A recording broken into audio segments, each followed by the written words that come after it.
Hello and welcome, everybody. Thank you so much for tuning in. This is Adam from Miller Custom Guitars and the N Plus One podcast. Sometimes I get, people that are wondering what does N Plus One mean, and N Plus One is all about our passions, obsessions, hobbies, interests, and not just what we're into, but the journey and what comes next.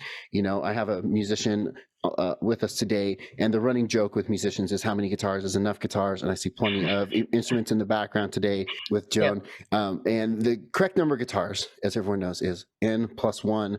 It's number of guitars you have plus one more. But I found this to be true with almost any hobby or passion.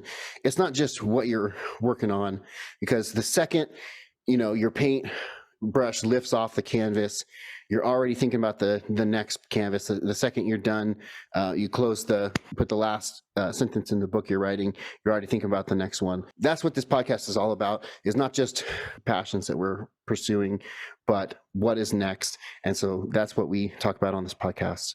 And I am so excited about today's guest. I'm just pleased as punch to welcome Joan of Hearts of YouTube fame. And if you haven't seen her YouTube channel, you've got to check it out, especially if you're a musician and a guitar player. She has one of the most bonkers, amazing, insane YouTube demo channels. Crazy. And I am so pleased to have Joan of Hearts on the channel. Joan, welcome. Awesome. Thank you for having me, Adam. Thank you. Thank you so much for coming on. I say this I've said this a couple times, but when I first thought of this channel and I was thinking of potential guests, your name was immediately on the list of people that I really wanted on the channel, because you have such an amazing, unique approach to YouTube demo channels. If you haven't seen her channels, and not a lot of people have, your channel's still pretty small, and that's a shame, because you have this just I need subscribers. Please. Yes, if anyone deserves subscribers, you deserve them, because your take on YouTube demos is so unique and fresh, and your demos are great. As far as showing features and showing sounds, but they're so original. I don't think anyone on the entire internet is doing what you're doing, which is so rare. Who can say that? Who can say no one on the internet is doing what you're doing? Everyone on the internet is doing something that someone else is doing, and no one else is doing what you're doing. It's so amazing. And what are we even talking about? We're talking about demos of guitar pedals, but you're animating the pedals so that the pedals are telling you what they do. It's so mind-boggling, amazing. Oh my gosh, it's so I mean, cool. it's one of those things that I guess I wanted to bring it back to, I guess, when we were kids, there was this make-believe where anything was possible. And I think Definitely. when it comes to music and creativity and art, I think that's really what I wanted to bring it back to. I wanted to kind of bring that childlike wonder. Yes. And anything could happen. Like, the possibilities were endless. When anybody tuned in, it's not really like, again, as much as I call them pedal demos, no, it's more like a 30-minute. Well, we'll exclude the mock, because that was an hour. That was a long one. I don't think I want to do an hour again. No, please. But that's the problem with these. Like, the more things I have to explain, the longer they get. So it's good that when pedals stay features short, I end up around the 30-minute mark. But again, like, this is kind of like a show, or it's more like entertainment. Right. Yeah, there's pedals, yeah, there's animation, but again, it's more of an entertainment context than a typical demo. So I always tell people, I was like, okay, if you like to watch the way normal demos are, I'm not your channel. Like, I don't want you to hate watch. I don't want you to sit through something that you're going to just comment, hey, get to the sound effects already. There are channels for that. You're more than welcome to go there. I mean, I guess I'm stubborn. I was like, I'm going to do it my way. Totally. That so far has been a lot of fun. And it also has been a growing experience as well. Because when I look back at least where I started and what my background is, I have a background which is in media arts. So I'm in kind of like a Joan of all trades, master of none. Like, I have a lot of dabbling in a lot of ponds, per se. I am an Adobe program, like, I guess, professional. I've done graphics. I'm a consultant. But really, the animation stuff, I guess, came right around, I guess, the year mark. It was my first sunlight demo. I think it's either the 12th or the 15th of December. That would mark about a year. Right. And I remember, yeah, it's been about a year because I remember we're both on the 60 Cycle Hum channel or a Facebook group. Yeah, And I remember I was trying to get my channel off the ground. I remember. And, and I remember you shared your video and it was very sweet. And you're just like, hey, if you want to check out a video demo, I would really appreciate it if you watch this because I worked really hard on it, and Yeah. just check it out. And I was thinking, this is exactly what I feel because I worked really hard on these videos, and I feel like not a lot of people are watching them. So I was just like, you know what? I'll just give her a click. A click never hurt anybody. And I clicked on this video, and I just sat there with my jaw on the floor, going, "This took so much work. I've never seen Yeah, anything even Ryan like said this." when they talked about it with the mall, yeah, they were like, yo, like, he's like, I animated something that was like just an intro, and that took me a long time. And I Oh was my like, yeah, gosh. like at the max, some of these demos, it took me like 3 months to like do. Oh And my they're gosh. like, Oh my gosh. yeah, it's a lot of work, and it's just Yeah. me. If I had I'm doing the Right. job of a full creative team. Like, there's a lot of people, and it's just me. So, Right. yeah, I got a life. Right. And I'm sure you have like a job and a career and a family or something, Yeah, right? yeah. Yeah. So, So, like for me, like I like to do, like I do the podcast. I also have YouTube videos and my videos. And I joked with you one time where you're making these elaborate videos and I'm like telling people how to turn a wrench, like this is how you turn a screwdriver on a guitar, and our videos are very different. But I work and I think that's super really great, hard though. Yeah. on my videos, and it's nothing to the work. And your videos look great and they sound great and you're a great player, and we found out on the mod video you're a great singer, like you have all this talent and they're so cool. But what I wanted to talk about is, and you talked a Yes. little bit about your background. What led to this crazy idea? I mean, All right. were you looking around and going, if we have Pete Thorne, we have that pedal show, we have Andy, and what we don't have, we don't have animated pedals. What led to this crazy No, idea? we don't have animated pedals, but there is a channel that is animated besides mine, and I think it's Pedal Sophic Sounds. He Okay. also does animation, and we have a mutual respect because it's like what he does is different than what I do, but I love the fact that he's animating his demos as well. And his is completely animated. I'm doing the Okay. PeeWee Playhouse kind of like Right. person, things come to life kind of way, but his is completely animated. So And I wanted to jump in there, and because I'm glad you said that, because I've even thought that a couple times when we were talking. Your videos have a very strong Pee-wee's Playhouse vibe, where you even start the demo and then you kind of get interrupted, and sometimes there's sprites or aliens that are just popping in, and it's no, they have their own personalities. right. It's just like a fun time hanging out with in your video channel. We haven't said it so far. It's called Pedal Playhouse, right? And it's just like, oh, we're just hanging out, and these crazy pedals and shenanigans are going on, and music is happening. And so, but Well, yeah, tell us how where the idea came from and how it started. When did you decide, to heck with it, I'm doing this? Well, I guess I'll start a little bit before the reason why I started because it does go a little bit back. And I guess it comes around circle at the end. I would say right around 2020, of course, when the world stopped. Right. I had been listening for a couple of years with Get Offset. I have been like one of the first listeners since the beginning. And there was a podcast that I listened to, and it was with Devon Whitaker Blue. It was really the podcast. It was a long one too. I think it was either episode 80 or 88. But anyway, listening to that conversation really changed something in my mind as far as wanting to create, regardless of obviously perfectionism. You know what I mean? Just get it Yes. out there, put it out there. Totally. It's pretty much giving yourself the permission to be an artist or a musician. We compare, we judge, we do whatever. And it's like, no, just do whatever you feel is right. Whatever you choose to do, you'll find your people. I mean, the people that get you, the people that enjoy this. But fast forward about, let me see, 2021. Yeah, 2021 at the very end. I kind of, well, not really the end. I guess June. I got really sick. I Bummer. had a medical condition that came up that no one knew what was wrong with me. Mm. I pretty much lost about 20 pounds. I couldn't eat anything, maybe 7 things. Yeah, a lot of tests, not so fun. But at certain points, not to get dark, but I did think I was dying. Oh So man, wow. how Pedal Playhouse came out of that is, if this was the last thing I ever made, let me go out with a bang. I always Wow. wanted to learn animation when I was in college, but didn't have the program.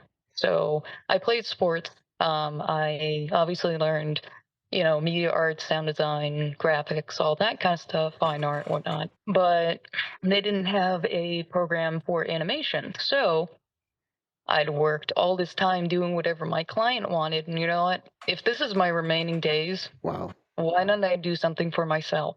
Let me actually learn how to animate. Let me actually do something that'll bring me joy. And even on difficult days, find that at the end of it, I will have something that, yeah, I did that. And also, it's a part of my personality. It's my humor. It's my voice. It's music that I've made. If anything of YouTube kind of stays up for whatever amount of time, it's something of me that I leave behind for my friends, my loved ones, people that know me. So that was really the basis for Pedal Playhouse starting. And then I happened to find out what was wrong with me, and I didn't die. So Wow. I guess I'm still doing this. Wow, that is such an amazing story. That is incredible. Like, hey, let's do Yeah, sorry one to for take it me. dark, but yeah. No, that's incredible. Like, hey, let's do one for me. Like kind of like a YOLO, right? Like, hey, Yeah, let's. pretty much go all out on the Wow. last hurrah. Like, that's really what Sunlight was. I mean, I did everything thinking that that was going to be the last thing I ever made. Man, wow. I'll just, speak for myself. We're so happy that you're still around and you're making content. And yeah, that's amazing. So wow, that's incredible. You threw me for a blindside there. I kind of speechless. It's okay. With the other interview I did with Jake with the man in the helmet, same thing, same reaction. I was like, no one knows, because only in Yeah, conversation would you sure. know these things. So I obviously tell the truth to that question when I'm asked, and of course, no one's Yeah. going to expect. No one Well, expects the Spanish Inquisition. right. Definitely. Wow. I feel like with your channel, Mhm. it's kind of it's like basically a whole new like niche that you're creating, so Yeah, it's with like a that, show. what's that? It's like a show. Yeah, it definitely is a That's the way show. I look at it at this point. Yeah, even though it says pedal demo, there are Right. pedals in it, Yeah. but it's more like an entertainment kind of show. Right. And so with that, that kind of leads into this question, which is that when people come to YouTube for guitar content, maybe they Mhm. have certain things that they maybe expect. So what are some misconceptions that you've come up against, or that you've encountered doing this type of show in your experience? I guess the misconception, are you saying from people watching, or are you saying misconception of from my point of view? Well, just either way, like maybe going into it, like maybe you thought it was going to be one way and it's another, or maybe from the viewership angle, people think it's going to be one thing and it's another. It's a question I ask everybody. Is like, what are the misconceptions that you've come up against? And this niche is so new. There isn't a lot of misconceptions. People don't even know what to expect. I'm not really sure which direction to go on the question. So Well, I guess a lot of misconceptions about demos, I guess in general, is that I guess that a lot of people feel that they have to be a certain way in order to be definitely, legitimate or professional. I personally don't think that. If you're creating something that people forget their life for 30 minutes, if they really are into the music, if you're playing in such a way that they're really digging what they're seeing or hearing, like that's really what it's about. I mean, it's beyond the product, I guess, or whatever it is that you're showing the people, or brands, or pedals, or it's hard because it all stretches, all the gear on YouTube and internet. It pretty much stretches over a whole bunch of stuff. I mean, you have synth stuff, you have all that kind of stuff. But yeah, the misconception I think is that all the gear, all the stuff that we buy in order to do this stuff, the countless amount, like they think we just get in front of a camera, hit record, and like that's it. Like the misconception is that it's easy, that all this stuff that you work hard for to get to a point where either people invest in you or want to actually either send you things or whatever. It takes a lot of work to even get there, and there's a lot of investment on your part just to get to that point. Just sometimes even the hours that you put in, something that's maybe on IG, it's like a minute, let's say it's a reel, like a minute and 30 seconds. You know how many hours that probably took for just that minute and 30 seconds? And it just looks so easy. And everyone, Yeah. like, in the comments and things like that, the misconceptions of, like, either doubt you or don't like you or to say certain things, and they have no idea, speaking ignorantly, about any of the process that has to go on, and it's just someone typing on a keyboard with no idea how much time and effort. And I know you know that. it's it's a lot of misconception with the fact that this is easy, and Yeah. it really isn't. Even I'm not even talking about, I guess, on my end, you know what I mean? Like I'm the extreme I am the extreme form. Yeah. Like most, yeah, I am the extreme. I take months, countless hours doing this. Whereas I think, not that it's less. I know other demo channels and they put in a lot of work as well, not as much as me. But yeah, I mean, so much passion, and they're such good people, and they put so much into this. And there's a lot of people, it's like, oh, they're shills or they're sellouts or whatever. And it's just like, you have no idea who these people are, what they do, and how much they care Right. in doing this. Sure, they get sent stuff, but like, it's not free. They're working. Like, Right. a It's the demo, like, job. takes a lot of work. It's a job. Yeah. Like, I mean, they should get paid. You know Yeah. what I mean? They should, for their time and effort. So the misconception, I think, is the demo channels obviously are just getting in front of in front of a camera, and that things are free. So I think those are the two misconceptions, I guess, that annoy me the most that I've read online. But other than that, I don't think anything further than that. I think that's the only thing. Yeah. Have you gotten any free gear yet? Are you still buying your own stuff? For the most part, I have bought for the demos. I've bought the gear. The thing that I've been sent so far has been the Maw, which was Obelid Noise Endeavors. They sent me that one.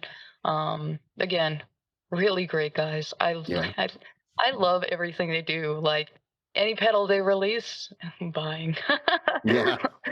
Yeah. So I mean that. You're gonna get it anyway. I was gonna get it anyway. So yeah. Yeah. So you've been doing this channel now for about a year, right? Yeah, about a year. I About a think year. December being the month, either the 12th or the 15th. Like it's on the year anniversary. Nice. So yeah, we got mum on it. In that year, what have you found to be like the biggest challenges of doing this channel and making these videos?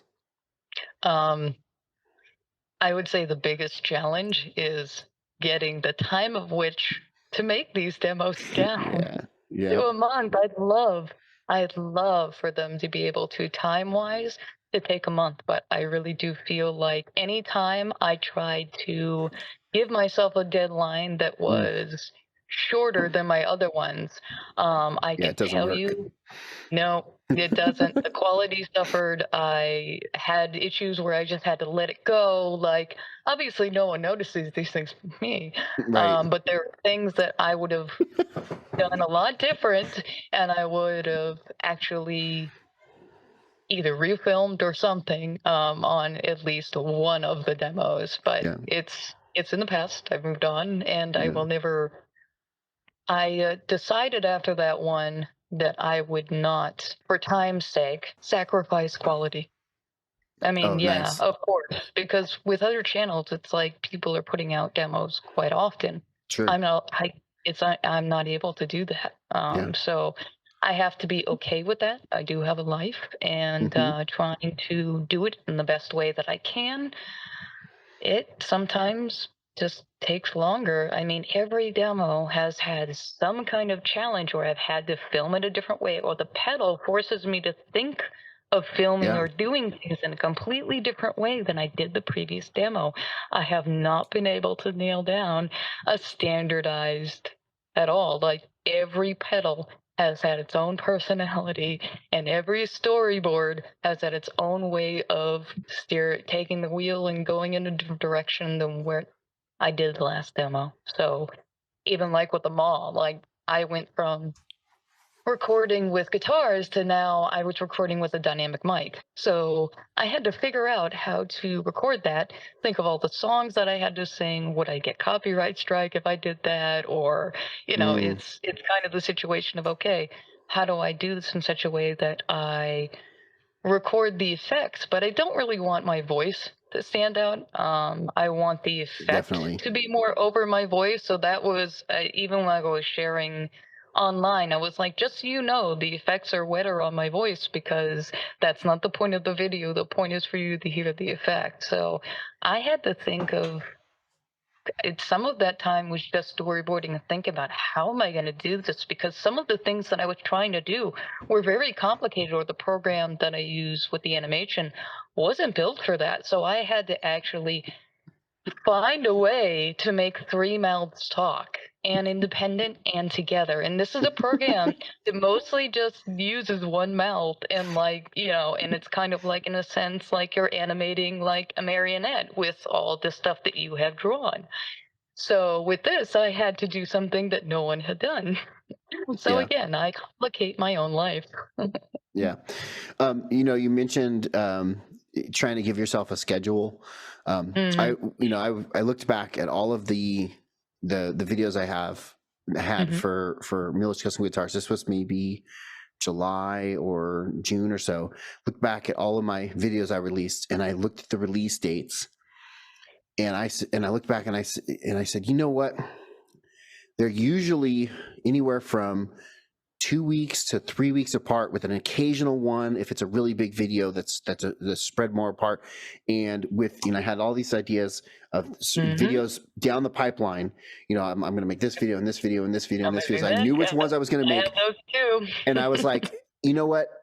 I can commit to releasing a video every other week. And the very week after I decided that, I couldn't make it happen. And that decision, the only thing that decision did, the only difference it made in my schedule of releasing videos was to stress me out. That was Yep, the only difference it made. Everything doesn't else do it. stayed exactly the same. I was releasing videos on the same schedule I'd always released them, except for it stressed me out. Yeah, So don't do that no, to it does. yourself. Don't do it No, to there's yourself. stress. Yeah. There's a stress You know, accompanied with this too. It's high right. stress. We're not full-time YouTubers. We're hobbyist YouTubers doing them on the side in our spare time for Hmm. fun. And if we're adding those limitations and making it stressful, it's not fun anymore. All of a sudden, it's just stressing us out. And for No, what? To try to appease the algorithm that's not going to like us anyway, no, whatever. it's not So, gonna like us. I already like everyone talks about algos and like yeah, all the numbers or whatever, and I was like, I don't look at that shit. There's no way. I am too old. This is I am not doing the rat race anymore. no, You are not making me run through hoops. no, I am nope. doing what I am doing, and that is what I'm doing. I mean, with every one that I release, like the longer time it takes for me to release, like months go by, and like my anxiety goes up with every month that Yeah. passes by, because it's just like, I want this out already, because again, not putting something out. I'd The, like to put things out. the crazy thing is doing these podcasts where it's self-imposed, but I said, hey, I'm going to Mhm. commit to it, weekly Yeah, podcasts. mine is too. Mine's Yeah. self-imposed. Yeah. Finding a workflow to make it happen, Mhm. and the nice thing is, that it's not like a polished YouTube video where those I script and I polish them up and I do a whole thing and all that stuff. But these Mhm. are it's a conversation, and you edit out the ums and you do some whatever, and you get those out. So it's a whole different thing. But I think it's gotten me a lot more disciplined. But those YouTube videos have suffered, and I've gotten one out since I started this, and I have another one that's filmed, and I've worked on it, like 2 hours since I've started that. So, and then I had a question for you. Yeah. you mentioned storyboards. How do Hmm. you decide on what your story is going to be? Do you get a pedal in your hands and play through it, or do you do this? Because I know you usually pick pedals with characters on them. Do you start there and be like, oh, what pedal would be fun to animate, and then what's your process on this whole thing? I guess for me, when it comes to choosing a pedal, very much kind of like how my pedal board looks or the pedals that I gravitate to, since I am an artist. It's not just the art that's on the pedal, it also has to sound good at the same time Of because course, it's if I yeah. don't if I don't love what I hear, if I don't have fun playing it, I'm not going to spend months working on something if my heart is not in it. If I hate the pedal, yeah, Yeah. I'm not going to do that. Well, So fortunately I have to nowadays like, almost yeah, everything sounds great. It's I know. yeah, but okay, but so you found a pedal that looks great and sounds great, and then you've decided, okay, this is the one I want to do, and then what's your process of getting that story? You know, I start to pull, I guess, from different areas of either movies or cartoons or things that I've watched. And I'll sometimes, aside from playing the pedal, I'll actually put the effect of the pedal on my voice, and I'll start to right? go through a series of figuring out by looking at obviously the pedal, like what sound, what would this sound like if it had a voice, like the David Foster Wallace is like an amalgamation of like and like Tim Curry. Like it's a really weird, sounding pedal. And also the author's books are very weird at times too. So I thought Hmm. it worked. And but when doing the storyboard, in giving them kind of a personality and going back and forth in conversation, it's kind of like, okay, this this pedal has a certain personality. Either it is, let's say the Flatwoods monster was an alien that crash landed on the planet. He's annoyed to be there. He doesn't want to obviously talk to me. He wants the damn like magnetone, like, the information from his shuttle that they took. He doesn't want to talk to me. So we have to kind of put it in a situation where if you think about a alien that is also really like upset and trying to dominate the world or trying to get what he wants all the time, you think about Invader Zim. The Flatwoods monster in quite a few ways, the voice, even though it's a little bit more high pitched, yeah, that's kind of what I thought about when I was giving his voice and kind of structuring with the personality. How do I want this guy to explain it now with me, while retaining the fact of a storyline of we're all on this roller coaster and we're all going on it, we're all invested of like, how did this all happen? How did we get here? Where are we going? Like that's, and I'm writing down the parts where it's my dialogue, his dialogue. Okay, well, here's the looper segment. You know what I mean? Hmm. And then from that, also the parts where I like the fact that I think about whenever I invest in a pedal, I also talk to the builder because it's not just, hey, I like to ask them questions. I really want to know a little bit beyond the art and obviously the enclosure itself. I'll ask them questions also about the PCBs, like the circuits, like anything in between, because if I can have a educational aspect to people, because yeah, we can whittly whittly woo beep boop all day, but I mean, what's really going on inside those enclosures? What's really creating this magic that we're all obviously enthralled with and keep obviously, emptying our wallets I to get thought more of? I thought that I had like had a stroke or something, but you actually said weedly weep boop boop all day. Yes, I I'm did. like, what happened? But no, that's actually what you said. Yep. That I think I'm gonna make a YouTube short out of that. We can We, wheedly we, boop all day. yep, we can do that all day. um, That's what we all do. yeah, we do definitely. You've been doing this for a year. What about making these videos, especially this way, fills your bucket? Why do you do this? Why do you put in the long hours? Why are you doing this? Why bother? What fills your bucket? The fact that I can. Nice. That's a good answer. That's it. That the fact that I can, I have the freedom to do so, and I'm an artist, and it, as part of being human, it doesn't matter, obviously, gender spectrum or whatever. We as humans want to create, Yes. and this is my way of creating. So Yes. I think everyone is capable of creating. I mean, I think the system is what weeds it out of us and tells us that we can't. I think even when you look at pros that are playing on stages or tours, or people that otherwise, even later in life, they would just pick up a paintbrush, and all it is practice and putting the hours in. And you're going to suck when you start. I mean, you have to get over the ego, and you have to just go, hey, this is good enough. I'll keep going. I'm going to learn. This is a journey. This is an adventure. Let's see where it goes. I'm just going to say yes. I'm just going to go down this road, see how far it goes and where it leads. I may meet some great people on the way. I may expand in ways I never thought that I would starting this. So yeah, I mean, that's amazing. just doing it, and just because I can, as long as I can. I don't know what the future holds. I don't know what may come in my life. I mean, I've had construction in my house the past 3 months, which has delayed a lot of things because sound. I Oh, can't sure. control. Yeah, like the sound is the biggest problem. So I've been limited to recording or doing things at night for a few hours, and then the weekends because then they're not working.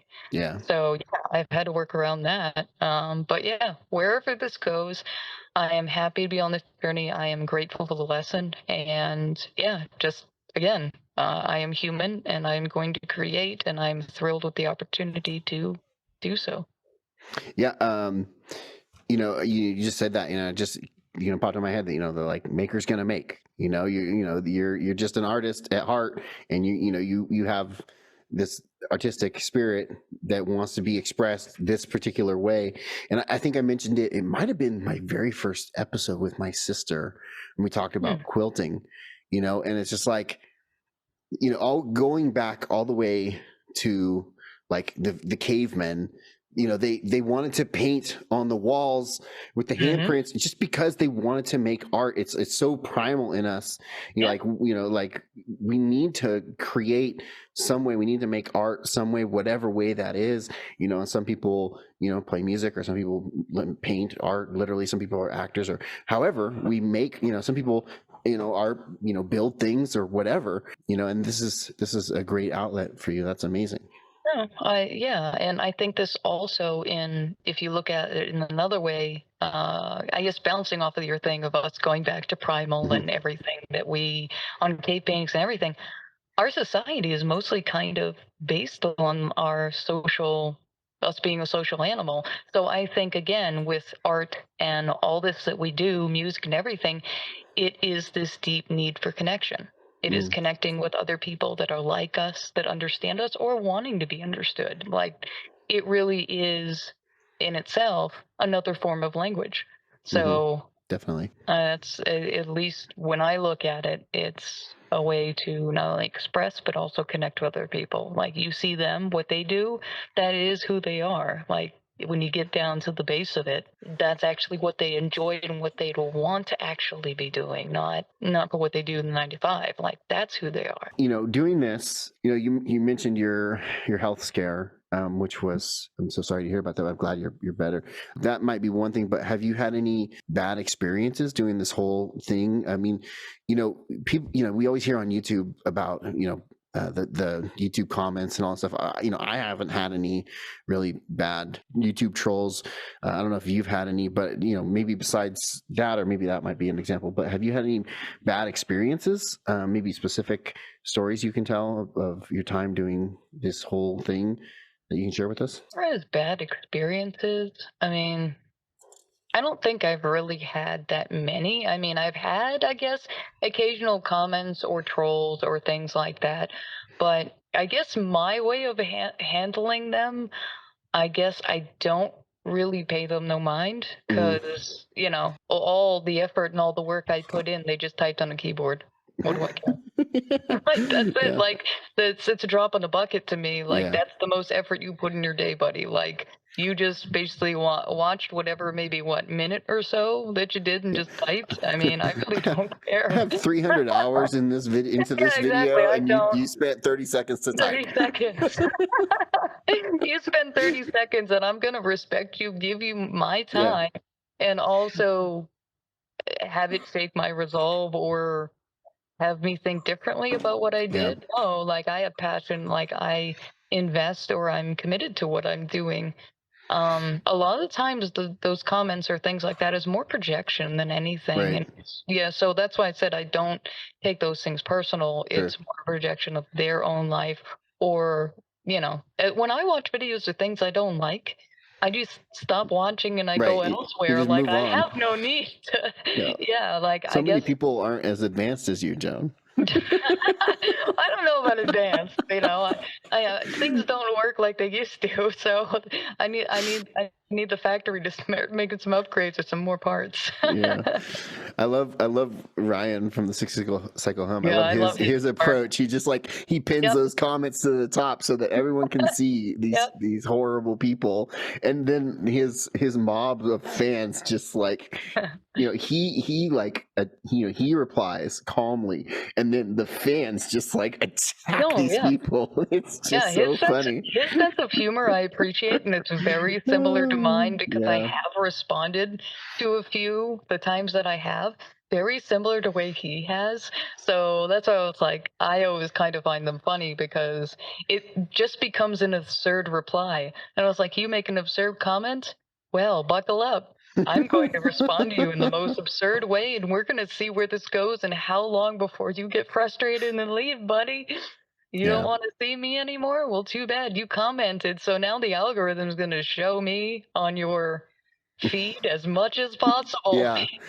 That's what people don't realize, Yeah, that like you click like or you click thumbs down, you interact with things. You're going to see more of it. So if don't just don't right. interact with it. You won't see Yeah. the person anymore. You won't need to comment. The Yeah. comment, you just shot yourself in the foot. Yeah.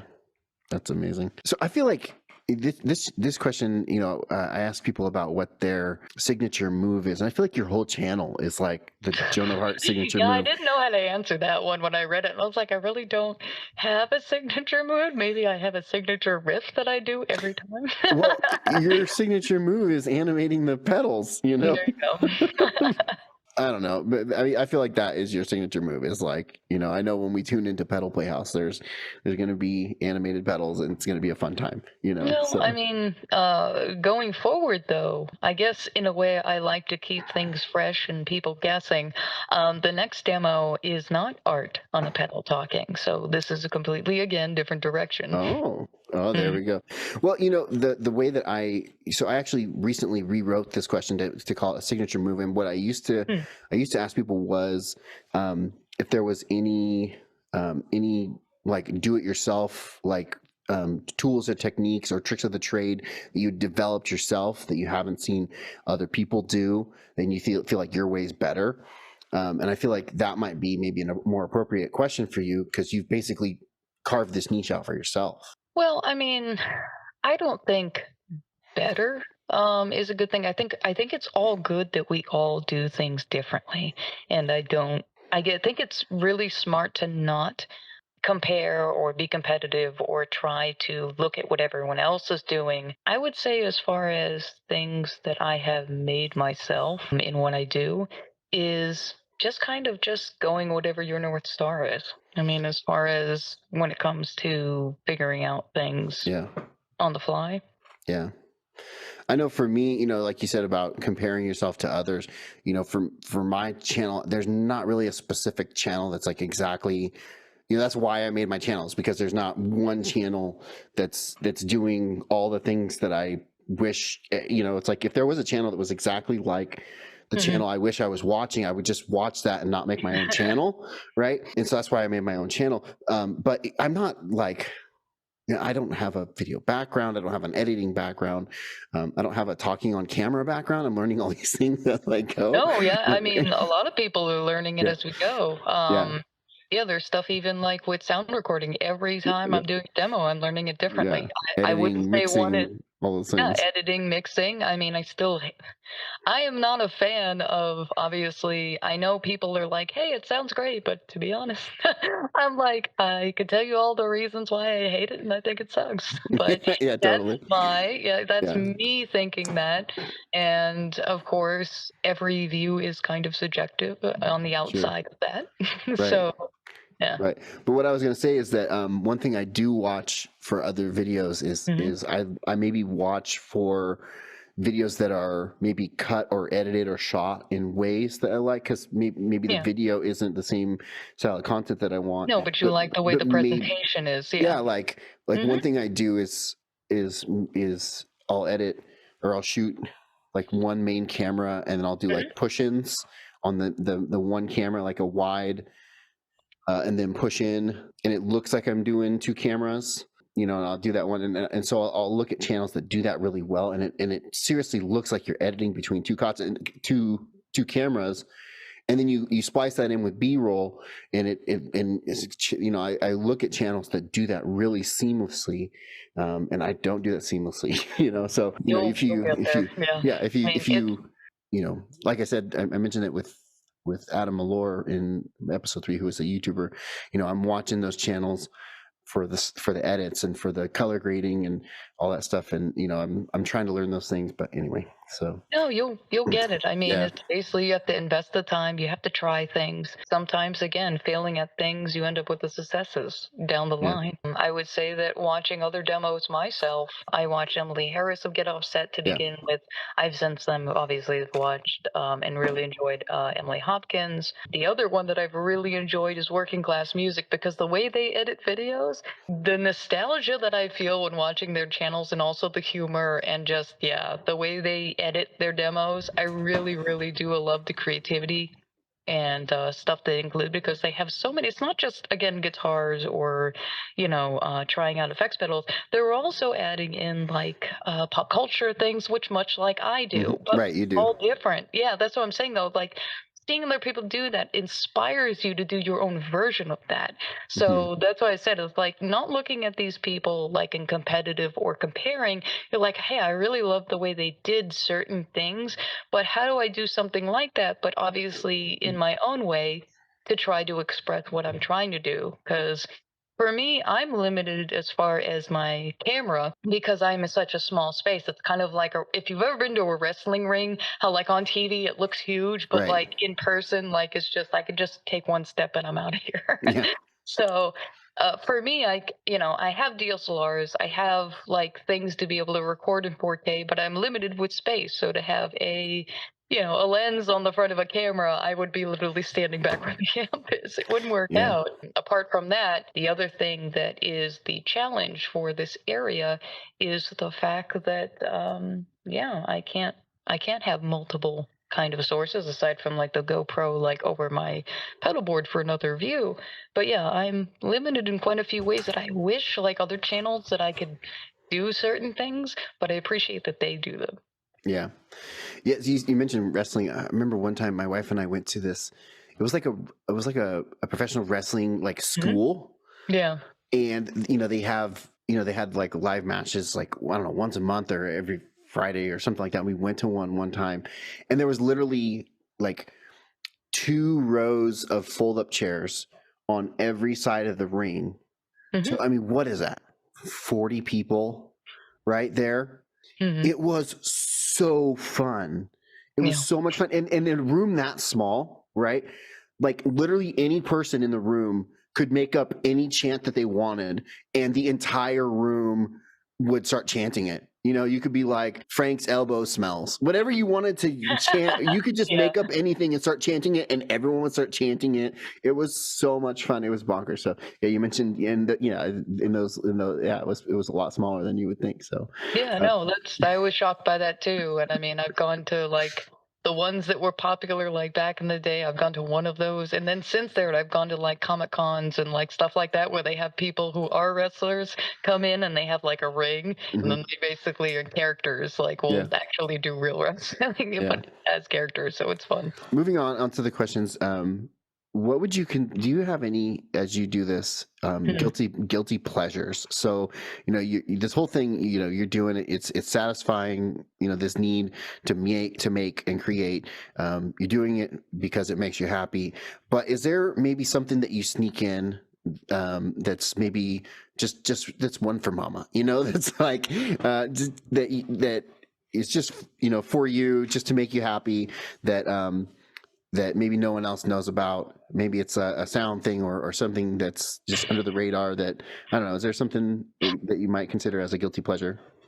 I think throughout the demo there were so many guilty pleasures just put in because it's a lot of the humor.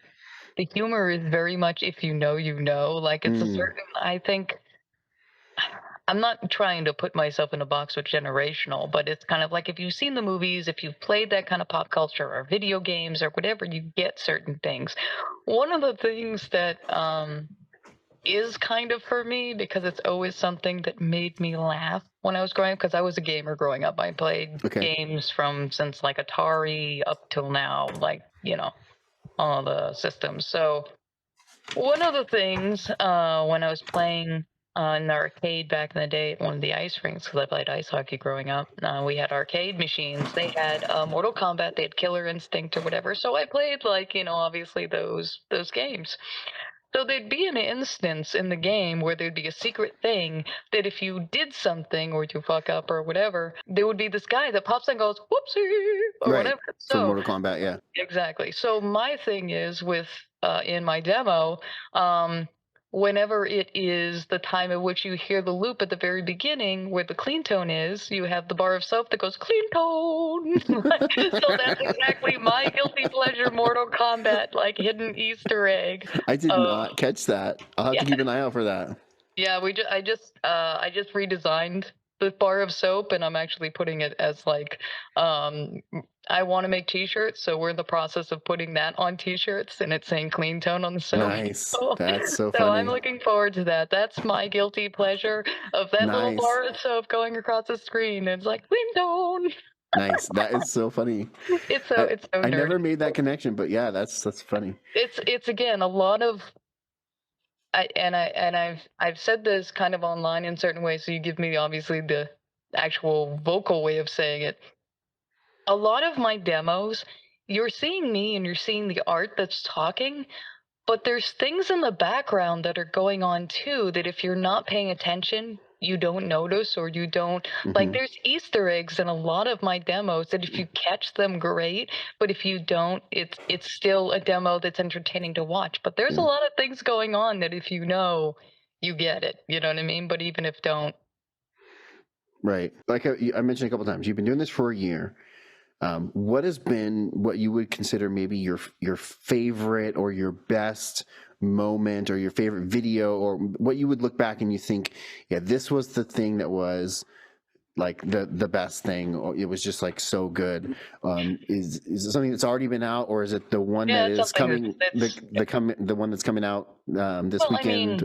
mean, every everyone that comes out is its own, I guess, labor of love per se.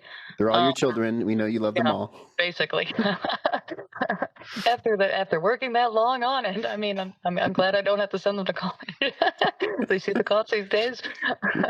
But yeah, I think my demo so far. Obviously, I love the sunlight demo, but I would say the most wacky, weird one that I love the most making and is still out of all the ones, it's so obscure of a demo. It's the David Foster Wallace is still like the one that I love the most and had so much fun making and investing with the character, and also the fact that the delay pedal has an LDR in it. So it's like while I was making the character's voice, I could like time shift its voice and make it sound like it was on opposite, like almost like a god, you know what I mean? Like a Hmm. floating, omnipotent, like kind of, you Yeah. don't know how this thing's going to react. You don't know how this thing is behaved. It's a floating cloud with a single eye. Like it's so Hmm. weird and wild that it allowed me to be, I guess, there was nothing expected. You know what I mean? It was able to be the most freest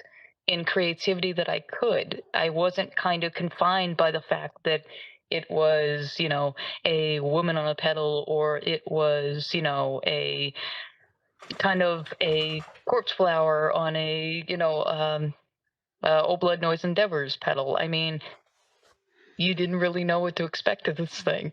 what it Yeah. would sound like and what personality it would have. So that to me, even though I guess out of my videos, it's not obviously is the best performing one, but do I care? No.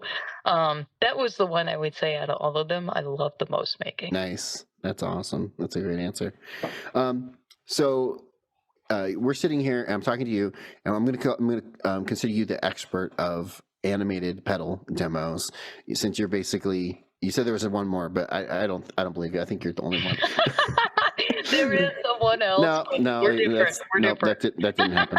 So if someone else was sitting there and saying, I want to maybe get into maybe not animated pedal demos, but just maybe Mhm. animation or pedal demos or both or whatever.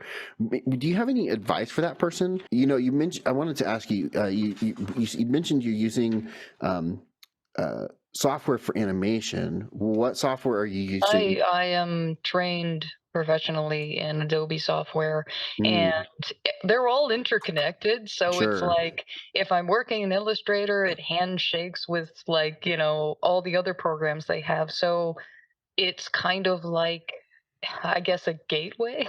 Like they're all like you're able to navigate into all their softwares and be a chameleon in a way. Like if you know the controls and parameters of one, you kind of can navigate into similar areas because they're kind of similar, except for After Effects. I don't like After Effects every time I have to go into that one.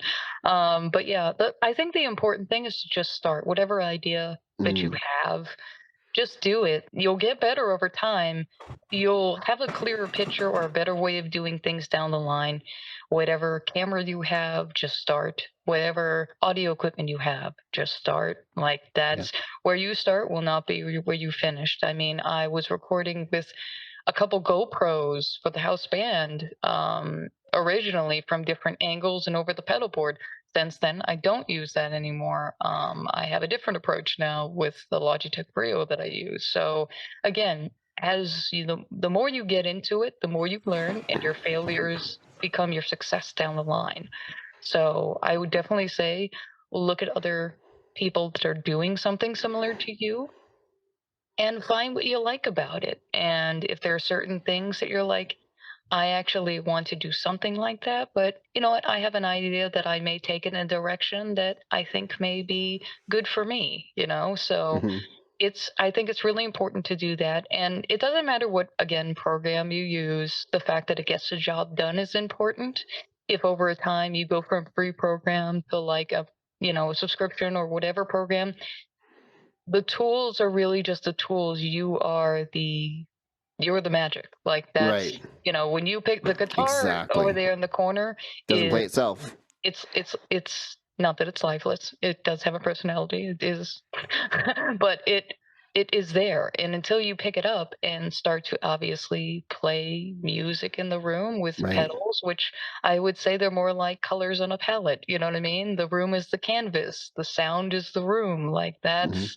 that's really where it's at. And when it comes to creating, you just have to pick it up, Right. the tool, whatever the vehicle is, and drive wherever it takes you. And, life may come up, things may get in your way. And if you have to take a break, if it's burnout or things just get in the way, don't beat yourself up. Don't feel guilty about it. You'll pick it back up whenever you're able to pick it up, Yeah. and you'll be able to do so with more vigor and basically feeling a little bit better at the end of it. Because I know there's some people that go through creative slumps, or they'll have the sads or things like that that also get in the way of creativity. Sure. So it really is good to understand that it's okay sometimes to like not create. Like you sometimes need that time to handle whatever it is you can and to be in a position where you can pick it up again. That's fine. Yeah. And you mentioned about if you want to make something to just make it, and it might sound different than someone else. Well, that's like why we like all our favorite Of musicians, is course. because when they picked up whatever instrument, it sounded different from everyone else. It's like Yeah, why we like all our favorite artists, like why we like all our favorite movies, is because it wasn't the same as every other movie. I So know. it's okay when you start making something if it's a little different. So yeah, Yeah, definitely I know. just I pick it think up it's and great. Yeah, it's great for creative expression. I mean, another demo artist that I really, really enjoy her work, Anne Solowski, like the Drone Queen, where her pedal demos are more like a long form, like ambient exploration of a pedal, and also the way she edits and creates in such a way that it almost seems in time with the music that she's been making. Not only visually a work of art, but also what you hear also at the same time. So I really do appreciate people that kind of go at demo making or creating with that in mind, trying to make something as, I guess, good as you can or beautiful. So we do a segment on this show called "Let's Get Into It," and I don't know if we can find some way to do it, but we bring our guests on, and if there's a way that we can actually do our topic in just a couple minutes. So I don't know if you had a chance to think of some way that we can maybe do an animated pedal demo in just a couple seconds. I don't know. You have pedals behind you. Maybe you can grab. I don't know if you thought of anything. We can't do one every episode. We had a couple episodes where we couldn't get to one. I have a pedal here. I've got a Strymon Iridium. Oh my God. Hello. I don't know. Hello. Here you go. You plug it into the input jack and it makes the pretty noise and then goes up the out jack into your computer. Very nice, I see. Yes, like the sparkles. Yes, like the music. Very good, very good. Very nice, very nice. Very nice, very nice. Yeah, that's basically it. And then you just animate turning the turning the knobs. That's too much, Adam. Stop it. I don't like it when you turn the knobs that way, Adam. Well, this one could be interesting because it's got an American amp and then 2 British amps, so each amp can have a different accent. Maybe you could do it that way. Yeah, I've actually wanted to eventually get one of those, either the UA or like an Iridium at some point to have some kind of cab sim. Yeah, I want to try one of those UA Rubies so bad because I love me a Vox That's the one sound. I want Oh my too. gosh! Yes, that's the one I want. Dude. Yeah, because that's the whole gosh. thing with. I sold my Captor X recently because when I bought it at the time, I was expecting like, hey, like my JC40, I could go, I could finally have my tube amp and I can go through my pedal board and go direct and be able to like hear and play with my tube again in the room. But I'm like, nope, goes out that whole external, like, so the speaker is off and I'm just like, yeah. So that didn't end up working. I'm a sucker for a Vox sound, and I love Vox. The Iridium does it great, but the thing I love on the Iridium is just the ability to switch, because the other thing I like is just the flexibility, because I play in church sometimes, and just sometimes you just like, let's try something different, and every sound on the Iridium is awesome. Yeah, there's just no bad sounds on it, and so you just plug in, you have it on your pedal board. I run it last on my pedal board, and there's no bad sounds. It's just everything sounds great. And so and then I've been having it right here on top of my interface, because I do fake ads on these podcasts, and it's just me plugging. I would love to do that. I do like, I plug my wife's tutoring business, or I plug my other YouTube channel, or whatever. I don't have real get ads yet, but I've been recently taking to adding myself doing guitar over that. It just for me, right? Like just for fun. And so I've had it there, and it's been a lot of fun. This episode of the N+1 podcast is brought to you by, heck, I don't know. I don't have sponsors yet. Let's see. This episode is brought to you by, I don't know, music, I guess. I love music. Let's see. My favorite albums of all time are Let It Lie by the Brothers Landreth, and Red Rain by Peter Gabriel, and Purple Rain by Prince. Man, what a great album. Joshua Tree by U2. Man, what a killer album. Yeah, there's just too many albums to mention. OK Computer by Radiohead. Just listen to some music this week, guys. Music is amazing. Go listen to music. I'm a musician. Music's important. Just a quick announcement. We are going to be taking a couple weeks off for the holidays. I won't be releasing an episode the week of Christmas or the week of New Year's. I'm still going to be recording stuff and working on stuff, but those 2 weeks I am going to be taking a week off of releasing episodes, just to spend time with my family and not have to stress about getting episodes out those 2 weeks. In the meantime, be sure to grow the show any way that you can. Literally anything you can do to grow the show helps. if you want to share an episode, if you want to click like on the episode, if you want to subscribe, anything you can do helps. We always appreciate that. And also don't forget about the Facebook group. We have a Facebook group where we can talk about episodes, where I share links to if there's anything that we talk about in the episode, about a video or anything, I always post links in the Facebook group about those videos. And we can also share about our passions and hobbies and obsessions together in the Facebook group, and we can root each other on and be cheerleaders for each other. So make sure you go onto the Facebook group. Sometimes it might be hard to find. Just go on the Facebook, search for groups, and do a search for N+1 podcast, Obsessed with Obsession, and sort by groups, and I should be the first one that pops up. And then just you have to apply to be in the group, and then I'll just add you in there. Okay. Anyway, I will catch you around. And until next time, guys. This is the last question before we get you out of here. We'll have a couple fun questions at the end, but then we'll get you out of here. What is N+1 for Joan of Hearts and the Pedal Playhouse? I know you have. We're recording this on the 30th. I know you have a big video coming out this weekend, which will have already come out by the time we release this. I'm hoping so. Knock on wood right now. Tell us about that video. Yes. I will talk about this one because I'm actually making it. It's a deviation, I guess, from my normal demos, because I want this as a way for me to demo anything, not just pedals. Even though it's Pedal Playhouse, it opens it up really for anything and not just being restricted by the art on the pedal. You're going to do like a demo of cars in the future, or trampolines, or you said demo anything, right? I mean, I could just have all the pedals, stand around one of those like water kegs and like talk as if they're in break room. I mean, I could do that. I love that idea. You all would watch that idea so much. You guys would watch that. They're just all them in the break room talking to each other. That's amazing. But yeah, the one that's coming up is basically bigger pedals, the Albie, which they make. Really great pedal, and that one that I actually got, I actually won that pedal. They did a song competition. I think it was in 2020. So baller. So I won that pedal. It was the winner of that one was by vote of people, and I won that pedal and the loaf, which is right behind me, which is kind of, you can see. So those two pedals that I did win because I won the competition for the song. When I was talking, obviously, with Karen and stuff like that, we kind of bonded over the fact that their pedal is named after their cat, Albie. King Albert, Bert for short. And I have Figaro, which is a tuxedo cat as well. So me and Karen started to bond over the fact that we both have tuxedo cats.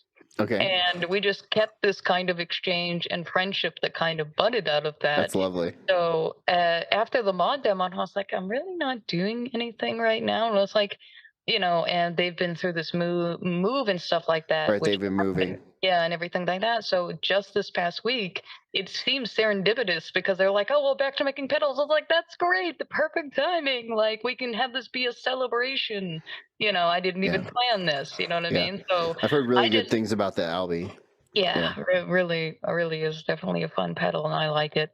The thing that I want to do is, I was just like, hey, well, this would be the great way to introduce the character, which I basically am animating my cat Figaro as because the internet loves cats. I love cats. I mean, that's, I could argue with a cat, and talk about Peter. Like, why not?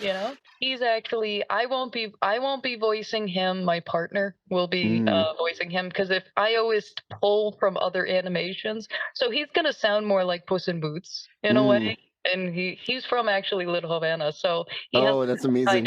He has to have an accent, so he will have an accent. Yeah, so yeah, it's gonna be fun. I can't wait for that. Yeah, so there's also a special segment, but I don't want to give it away. Oh, no spoilers. We had to plan, to make it work, and we had to figure out how to film it. Like, everything, it was like, this is an amazing idea. How do we film this? How do we do that? Nice. So Here's the deal: is we will, when that video's out, if it's not out, it should be out by the time I'll this tell you. drops. Okay. But if it's not out, when it does drop, we will put the link in our Facebook group. For the listeners and the viewers, we'll put that link in the Facebook group, and then once it does come out, we will add that link into the show notes, so you can check there and you will be able to watch that video. And I'm looking forward to it, just like I always look forward to your videos. They're always a lot of fun. I appreciate that. It's just basically gonna be a lot of fun. There is a pedal demo in there, but it's just a lot of silly entertainment. Yeah, and I would say you don't have to be a guitar player, musician to watch Joan's videos. It's just a fun time, and there's guitar video, demoing, but it's just a silly, fun time. Yeah, it's just. Yeah, I don't take myself seriously, honestly. So, do you know what your next one is after that? N+1? Yeah, have you already started thinking about it? Yes, I have another one after this one. I am going to be doing Alexander Pedal, the Marshmallow. And of course, with that one, I can definitely do some Stay Puff jokes. Oh my gosh! Yeah, like I'm those excited pedals are already. Super weird. They do lots of stuff. You can animate there's like a bunch of different marshmallows on there. There's 3 marshmallows, but only one has a face. Okay, so obviously I want to limit myself. We're not doing 3 mouths again. You're not going to do a maw. No, we're not doing the maw again. You enjoy that one. That almost killed me. Killed me more than this one. Yeah, and then you recorded a whole song at the end, like a whole music video at the end. Yes, and this one too coming out is a cover song. Yeah, and I'm basically, since the pedal, the LB kind of focuses on sounds that are stacked effects that are focused on new wave and post-punk from the 80s. I basically am doing my own take on a cover of the Church's Under the Milky Way. So I figure that's going to be a good way to kind of make it a period kind of music. I'm not going to do it exactly the way original is, but I figure it's a fun way to kind of keep it in that kind of genre or mode. Doesn't mean I'll always do songs. I know I won't. Sometimes I'll just have to be like I was originally, verse and chorus, like whatever the guitar effect is, and that's enough. You know what I mean? So the last 2 though, I was like, okay, I'd actually like to challenge myself in a way where I am mixing a whole band now in a cover context where I'm listening to the original track and seeing what I want to take from it, but still also making my own at the same time. So again, every chance to learn something new, and I've even recorded in a different way, like reamping, as opposed to just recording everything direct through my pedal board. Now I'm basically, with this last one, playing dry and then running it through the pedals separately to try to get a parallel mixing and seeing how I like that and whether I do that going forward. So every time, every demo is an opportunity for me to learn something new and to challenge myself. The only problem is I always seem to gravitate towards extreme challenges. I don't know. Yeah, awesome. Well, I'm looking forward to all of your videos, and I can't wait. It. Yeah, awesome. Well, thank you so much for coming on the show. You've been a pleasure. You've been awesome to be on the show. You have great stories and great videos. So how can people get in touch with you? How can people watch your videos, follow you, and get your content? Where do people find you? Okay. Yeah. Where people can find me, you can find me on Instagram with the handle I am Joan Apart. On TikTok, I'm just Joan Apart. Okay.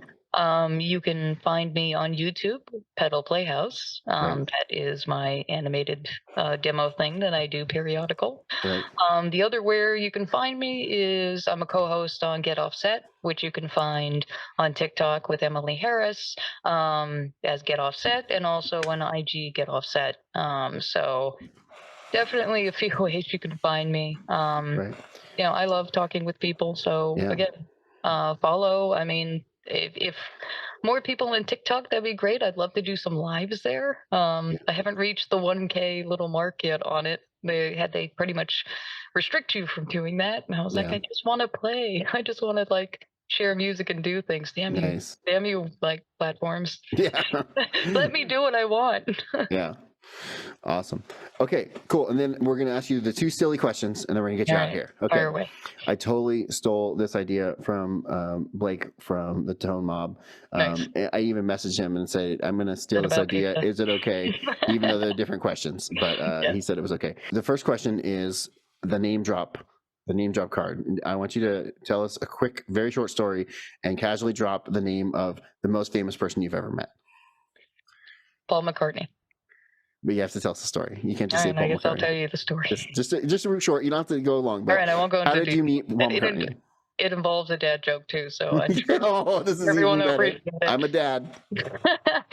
So anyway, I parts of my family happen to know through life and experiences. They were friends with Abe Laboriel Jr., which is the drummer for Paul McCartney. They knew his father and his mother.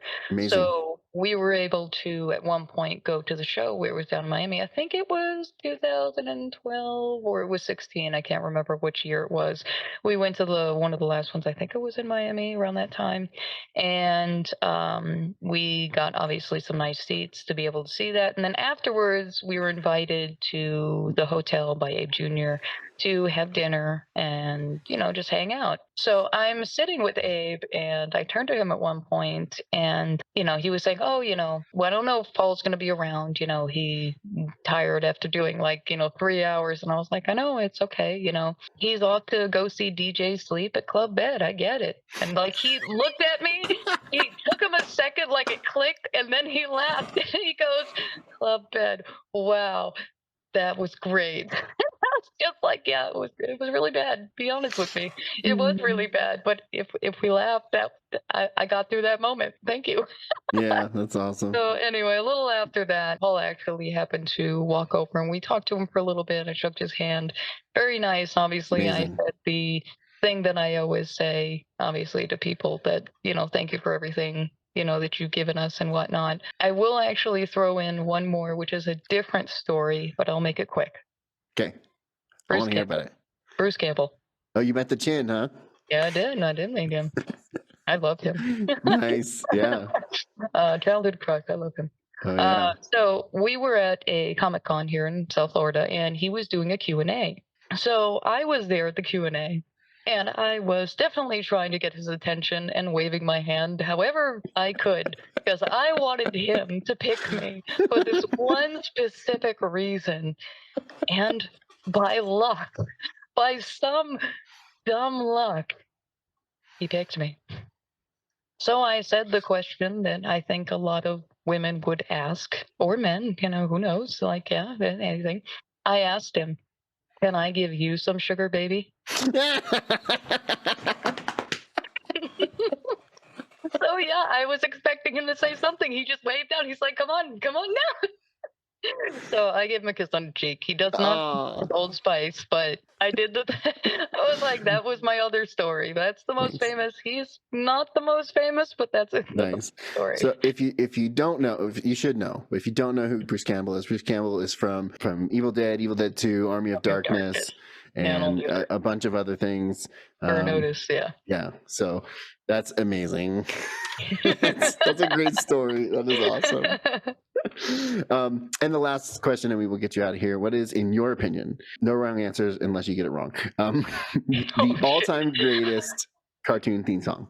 Do I have to pick one? I would appreciate one, but I mean, you could say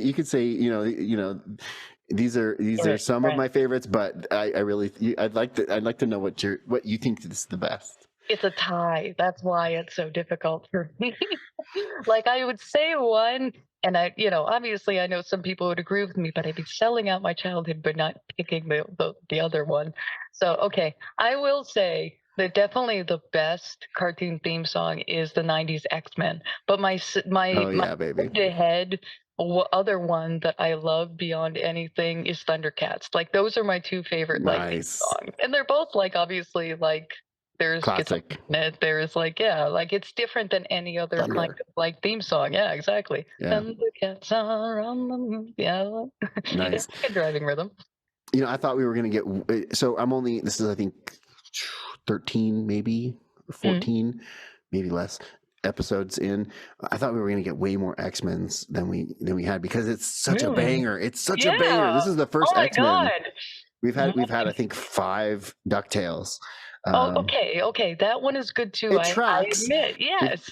I mean, that's a great one. We've had a couple Animaniacs, and we've had. Oh yes, that's a good one too. So, Yeah, I mean, there's lots of good ones, but Yeah. really, come on, it's the X-Men one. That is Totally. that's the cream of the crop. Like, I feel like that one, out of all those songs, would probably be like the most fun to play in a rock band. Yes. I mean, DuckTales would be fun to play in a band. Too, yeah. But if you're playing electric guitar, you want to play X-Men, right? Yeah, of course. Right. Okay. Well, Joe, thank you so much for coming on. Good luck on your channel. Everyone go give her a subscribe. If you enjoyed this video, I hope that you would give it a thumbs up or a review on Apple Podcasts or Stitcher or Spotify or whatever. And I would really help the channel out if you shared it with someone, or however, I don't know. Grow the show, guys. Do it however you want to do it. I'm not going to tell you what to do. You know how to grow shows. But anyway, thanks for tuning in. I really enjoyed this episode. I hope you did too. And until next time, everybody, don't be a jerk.